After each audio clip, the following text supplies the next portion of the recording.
సంవత్సరాల తరబడి ఎన్ని మందులు వాడినా మీ మోకాల నొప్పులు తగ్గట్లేదా? ప్రాణ పెయిన్ క్లినిక్ లో అత్యాధునిక చికిత్స. సంచలనం రేపిన బెంగళూరు రేవ్ పార్టీ కేసులో నటి హేమకు బెంగళూరు పోలీసులు నోటీసులు జారీ చేశారు.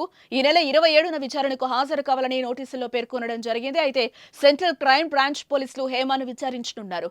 ఈ పార్టీలో డ్రగ్స్ కేసులో పాజిటివ్ వచ్చిన 86 మందికి నోటీసులు పంపించినట్లుగా తెలుస్తోంది. వారిలో 60 మంది పురుషులు, 26 మంది మహిళలు ఉన్నట్లుగా సమాచారం. పార్టీలో పాల్గొన్న మొత్తం 101 మంది నుంచి బ్లడ్ శాంపిల్స్ తీసుకుని పరీక్షించగా 86 మందికి పాజిటివ్ గా తేలింది. హేమతో ఆశీరాయ్, రిషి చౌదరి, ప్రసన్న, శివాజీ జైస్వాల్ వంటి ఇతరులకు కూడా నోటీసులు అందినట్లుగా తెలుస్తోంది.